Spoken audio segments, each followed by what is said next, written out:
Thanks for sticking around, listening to our spoiler alert for Jurassic World Fallen Kingdom. Just hit theaters this past weekend, and we have I have a lot of questions coming out of this movie. Kara, I know we saw this recently with your dad. Tim, you saw this recently in theaters as well.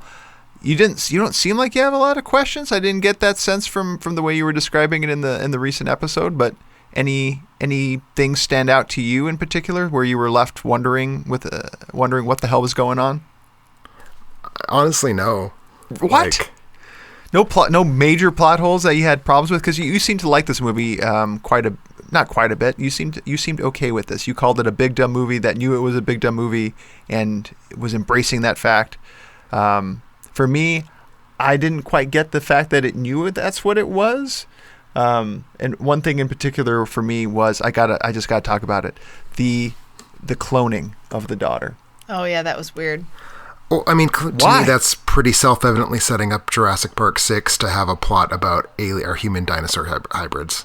So that's what I thought was going to happen, was that she has some dinosaur DNA. They got to save something for the next one. No, that's not going to be in the next one. That's totally going to be the plot. No, of the next one. So you can't absorb. That's too much to absorb, because in the next one, what you're absorbing is a culture that they're setting up of human and dinosaur coexisting.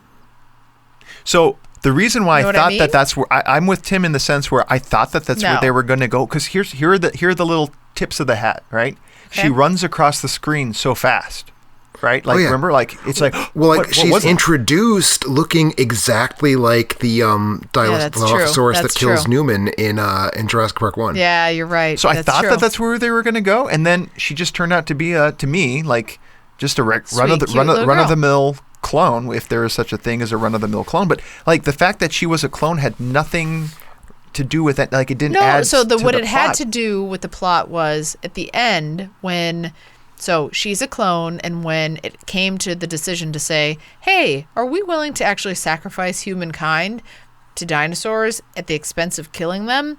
And she's like, no, I'm not willing to do that, because I am also a clone and we are also like a real thing. And that she was the reason by which they maintained dinosaur life and released them. Otherwise, without her, they wouldn't have done that. Can I also say that nobody was pissed that she did that? Like Chris Pratt walked Bryce Dallas Howard down from doing it, and it's like there's like a moment of tension and relief. And then they just let it happen. And it's like and everybody's like, oh well, I guess she pushed it. So yeah, like that seemed to be okay by everybody was fine with that. Everyone's standards. Well, I think it's not. Yeah, the characters are not the strong suit of this movie. I thought that was part of it. I thought that it gave the Indoraptor like a specific reason to be hunting her, which it clearly does. Like it's out for her specifically. We see that very much in the final chase. Rob said that too. I didn't see that.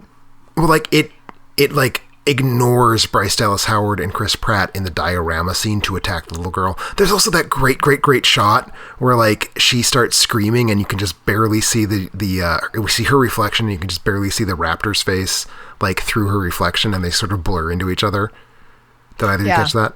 I really like that. I did. But so you're excited. You're potentially genuinely excited about a movie where dinosaurs are now running wild in the U.S. or in the, No, I'm excited for a movie that has human dinosaur clones. And human dinosaur clones. What are you even saying? So you're saying somebody's going to have like a human face and like a tail?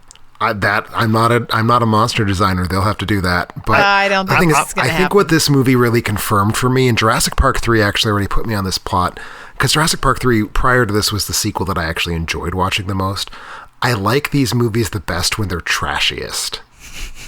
And I think the next one's going to be real trashy. So what you want to see is Natasha Kinski or whatever her name was in like Species. Like you want to see Species. Yeah. Yeah.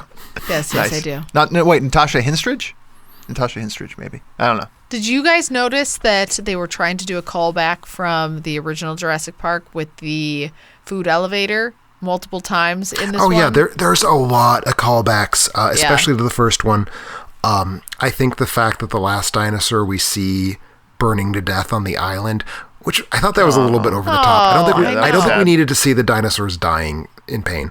But the last I don't one we think you see is actually the saw first it one we die see in in the pain. first movie. Like, it's a brachiosaur. I think that's deliberate. There's a lot of tiny little callbacks to the first movie, for I sure. don't think that was deliberate. I don't think it was. I also was like, oh, well, this is the only scene in this entire movie that I'm actually going to probably tear up a little bit and cry is when the Brachiosaurus dies. But it was definitely like in the shadows. No, I didn't feel like smart pick, Tim. Like, too, like, yeah, the thing that introduces us to the island, the first dinosaur we see on the island, and the last one that we see. Yeah, that's like, I jumps didn't up. think about that. Yeah. Yeah. I mean, to me, that like leapt out at me just because the first scene from where we see the Brachiosaurus in Jurassic Park is such like a great moment in cinema to me.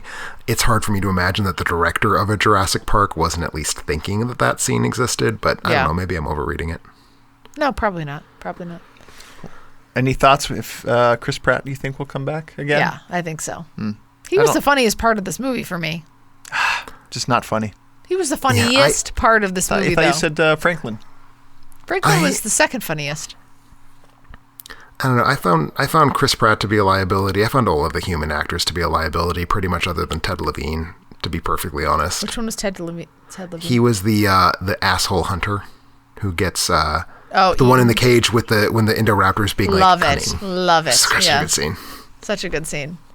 Although I always appreciate in these movies that like ultimately our kids can get to a certain age sooner than later that they can see this, because not super gory, not super showy in terms of its gore. Just very much like, oh yeah, I'm eating you, and then like I show me biting you, and then it's over. Like, I don't know. I always appreciate that. It's not super gory. Well, very good. Well, we were all a little different in our opinions, but I kind of thought we would be. I thought that I would be the only one who liked it. I'm pleased that Carrie also liked it, though. Yeah, I thought it was fun. It's a fun movie. It's so fun. Yeah. It totally did. I mean, you can tell that Bayona's a horror director. He's the only horror director to have made one of these films. Because the movie really does come alive when it gets to the spooky old house and it gets to have like Agreed. rainstorms and the moon shining through windows. It's a good, solid, like gothic horror film. It reminds me a lot of like a Hammer movie or a Universal horror movie in that way.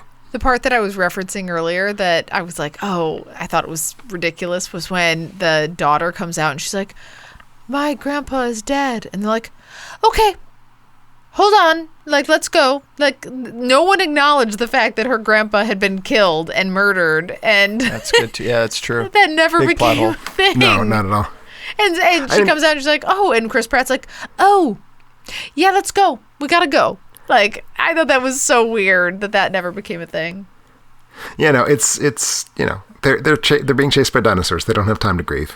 Right. It's not- yeah. I remember the other thing too when the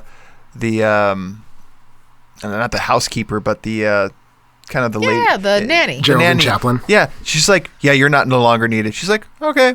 Gotta Like, go. she doesn't really put up much of a fight. Like, I've watched her my whole life. And he's like, yeah, you have. She's like, all right, gotta go. My entire response to every scene involving that character, I didn't know she was in it. So like seeing Geraldine Chaplin in this movie like just made my day. So I was not thinking critically about any of those scenes. I gotta be honest. Same with Toby Jones. I was just like, holy fuck, Toby Jones is in this movie. And I just sort of like shut down my ability to think critically about the fact that he was in this movie. I feel like he's had his, I don't know if for this role, he had like his teeth capped or something like that. Or he's just playing extra sleazy or something for as the Capote? the bitter. Nice job, Thanks. Capote. Yeah. Thanks. The other Capote. Well, That's right. well, thank you all for sticking around a little extra. Hopefully, we've brought you a couple of additional insights maybe you didn't pick up on during your first watching of Jurassic World Fallen Kingdom, and we'll see where the series takes us if it comes back. It's certainly making enough at the box office. They already have a date set. The movie's going to turn a lot of profit, even if it's not going to be the gigantic hit that the first one was. Jurassic Park, the species, is what it's going to be. Yes. That's what it's going to be. Cool. All right, we'll catch you next time.